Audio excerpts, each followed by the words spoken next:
Assalamualaikum warahmatullahi wabarakatuh. Anak-anak, hari ini kita akan melanjutkan subbab materi tentang termokimia ya. Kemarin kita udah bahas tentang persamaan termokimia yang pembentukan standar, penguraian standar, dan pembakaran standar. Nah, selanjutnya itu dalam subbab termokimia ada penentuan perubahan entalpi reaksi, perubahan delta H. Entalpi itu kemarin lambangnya adalah H besar ya, perubahan entalpi jadi delta H. Nah, perubahan entalpi reaksi itu penentuan caranya ada 5 cara. Ada 4 cara. Nah, yang pertama itu tentang kalorimetri. Nah, nih, bagaimana cara menentukan perubahan entalpi reaksi? Itu caranya ada 4. Yang pertama melalui percobaan dengan menggunakan kalorimetri. Nah, yang kedua itu berdasarkan hukum Hess. Yang ketiga berdasarkan data entalpi pembentukan. Dan yang terakhir itu berdasarkan data energi ikatan rata-rata. Nah, hari ini kita akan hanya membahas tentang yang melalui percobaan menggunakan kalorimetri ya. Nah, pertama kita akan bahas dulu ya, kalorimetri itu apa sih? Nah, kalorimetri itu adalah proses pengukuran kalor reaksi. Jadi kan kalau ada persamaan reaksi yang melibatkan panas, kalor itu harus dihitung nih, kalornya itu berapa yang keluar. Nah, alatnya itu namanya kalorimeter. Nah, kalorimeter ini bentuknya seperti gambar di sini. Nah, kalorimeter ini sistemnya terisolasi ya. Sebelumnya kan kita udah bahas tuh sistem tertutup, terbuka, dan terisolasi. Nah, kalorimeter ini termasuk yang contoh dari sistem terisolasi. Jadi benar-benar tertutup ya. Terisolasi, tidak ada pertukaran udara ataupun zat antara sistem dengan lingkungan. Nah, bentukannya seperti ini. Nah, di sini nanti yang kayak warna biru ini itu namanya zat reaktan ya, zat bereaksinya yang akan direaksikan. Nanti yang merah ini adalah batang pengaduk. Ini termometernya. Karena menggunakan kalorimeter, nanti kita akan lihat nih, awalnya suhu si zat reaksi ini, berapa sih zat reaktan ini? Misalkan larutan garam. Nah, awalnya larutan garamnya itu suhunya berapa? Itu akan dihitung. Nah, terus kita aduk. Kita aduk pakai stirrer. Nanti setelah itu suhunya bisa naik. Nah, naiknya tuh berapa selisihnya? Nah, karena nanti akan ada menggunakan rumus di sini. Jadi saat menggunakan kalorimeter itu kita harus hitung nih perubahan suhunya. Dilihat dari sini. Nah, ini dia. Nah, prinsip kalorimetri itu menentukan jumlah kalor yang diserap oleh air dan kalorimeter. Jadi karena tadi di dalam kalorimetri itu kan pasti ada larutan ya, larutan garam, berarti kan mengandung air dan garam. Nah, berarti kan ada airnya. Nah, nanti kita akan menghitung jumlah kalor yang diserap oleh air dan kalorimeter tersebut. Kalorimeter tadi alat yang digunakan. Nah, cara menghitungnya adalah seperti ini. Karena di dalam tadi kan yang diserap oleh air dan kalorimeter, berarti yang dihitung si larutannya dan si kalorimeter. Nah, saat menghitung Ki larutan atau zat reaktan di dalam si kalorimeter itu caranya dengan menggunakan rumus Ki larutan sama dengan M C kecil delta T. Ki macet ya, biasanya di SMP itu udah pernah. Seingat saya itu di SMP ada tentang asas Black. Nah, ini rumusnya sama. Ki larutan sama dengan MC delta T. Nah, untuk menghitung kalorimeternya menggunakan C besar kali delta T. Nah, Q di sini adalah jumlah kalor ya, karena kan yang kita bahas memang tentang kalorimetri. Nah, M di sini adalah massa air atau larutan dalam si kalorimeter tersebut. Nah, C kecil yang warna biru ini, yang Q larutan, itu adalah kalor jenis air atau larutannya, tergantung larutannya. Nanti nilai C ini akan sudah diketahui ya di setiap soal. Nah, C besar ini adalah kapasitas kalorimeter. Ini juga nilainya sudah ada. Nah, yang terakhir adalah delta T. Di sini delta T. T besar itu adalah temperatur ya, berarti perubahan suhu. Jadi kenaikan suhunya nanti berapa? Itu harus dilihat dan harus dihitung. Nanti sudah ada di soalnya. Nah, karena tidak ada kalor yang terbuang ke lingkungan, nah, karena kan sistem kalorimeter itu terisolasi ya, berarti tidak ada kalor yang terbuang nih ke lingkungan.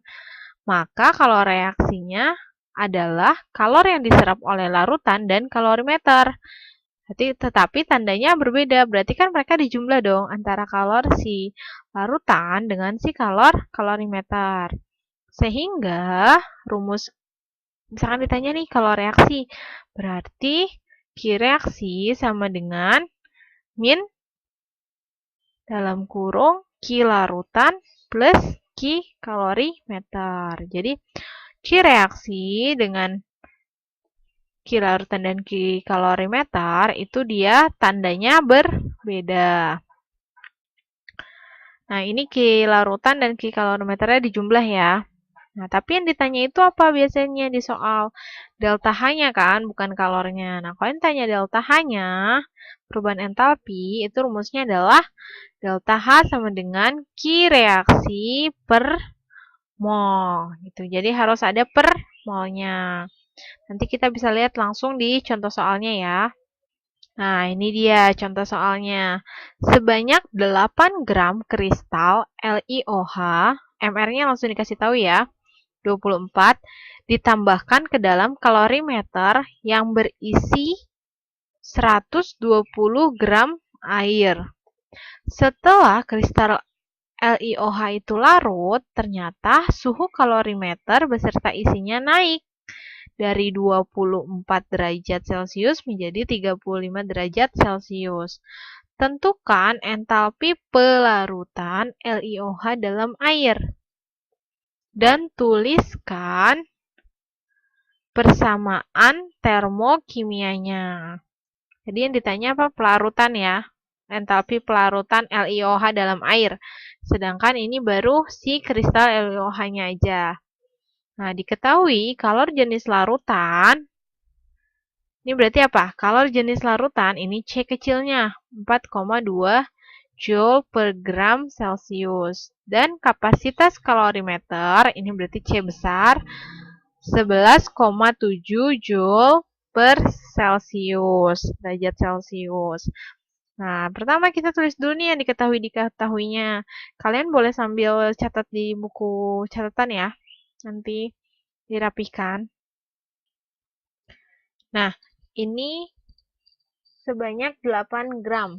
Nah, 8 gramnya ini massa LiOH ya, berarti massa LiOH-nya ini nanti akan dipergunakan untuk menghitung jumlah molnya yang terlibat di dalam larutan ini.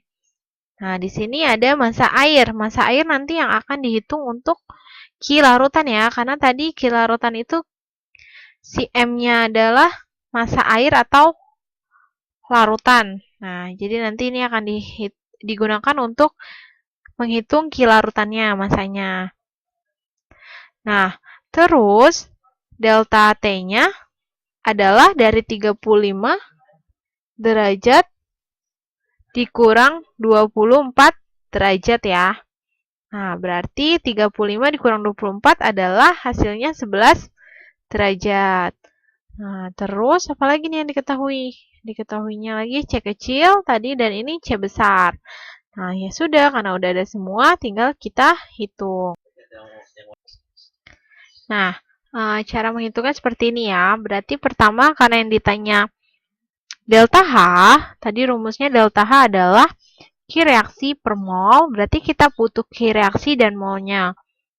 Nah, kita hitung dulu nih Q reaksi. Tadi rumus Q reaksi adalah min Q larutan plus Q kalorimeter. Nah, rumus Q larutan itu adalah M air, M larutan, air, kali C kecil, kalau jenis air, larutan, kali delta T, plus kapasitas, kalorimeter, C besar, dikali delta T. Nah, tadi massa airnya berapa? 120 gram, dikali 4,2 Joule per gram Celcius kali 11 derajat Celcius. Ini 11 derajat Celcius, terus ditambah 11,7 Joule per derajat Celcius dikali 11 derajat Celcius. Ini Celciusnya bisa dicoret. Ini di sini juga gramnya bisa dicoret, jadi sisa Joule. Sama-sama sisa Joule ya. 120 dikali 4,2 dikali 11 hasilnya adalah 5.544 Joule ditambah 11,7 dikali 11, 128,7 Joule. Sehingga hasilnya adalah min 5.672,7 Joule. Nah, ini baru Q reaksinya. Kita butuh molnya. Nah, selanjutnya kita hitung molnya. Mol adalah massa per mR. Nah, massa yang dihitung adalah massa si kristal LiOH. 8 gram per mR-nya adalah 24, sehingga sepertiga mol. Nah, bisa kita dapatkan delta H-nya. Delta H-nya Q reaksi per mol. Tadi Q reaksinya apa? Berapa? Min 5.672,7 Joule per sepertiga mol. Nah, karena ini sepertiga, dia naik ke atas jadi dikali 3 ya. Yang 5.672,7 Joule-nya. Sehingga hasilnya adalah min 17.018,1 Joule. Nah, ini baru dalam satuan Joule per mol. Nah, dirubah menjadi kilojoule per mol.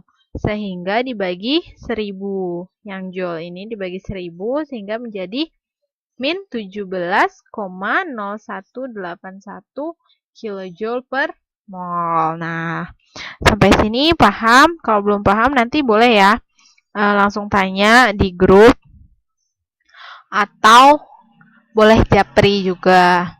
Nah, berarti ini sudah menjawab ya tentang entalpi pelarutan LiOH dalam air. Delta H-nya udah kejawab. Nah, ternyata di soal ini juga disuruh tulis persamaan termokimianya seperti subbab yang sebelumnya yang kita pelajari itu.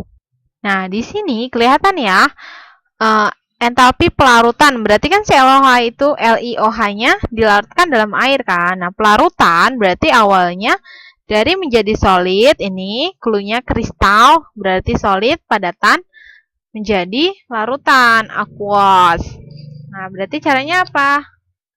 Berarti persamaan reaksinya adalah awalnya ini kan, LiOH dalam bentuk solid menjadi Li plus dalam bentuk aqueous, karena mengion pasti dalam bentuk larutan, plus OH min aqueous dalam bentuk larutan juga, karena dari solid menjadi air atau larutan.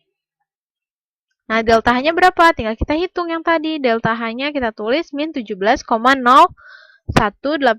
kJ per mol. Jadi ini adalah, yang ini adalah persamaan termokimianya. Nah, seperti itu. Nanti kalau misalkan ini agak kurang jelas, boleh Mem contoh yang lain dong Mem, tapi langsung di buku gitu Mem, gitu. Boleh ya, nanti bilang aja. Ya udah, sekian dulu ya pertemuan hari ini. Kurang lebihnya mohon maaf. Wassalamualaikum warahmatullahi wabarakatuh.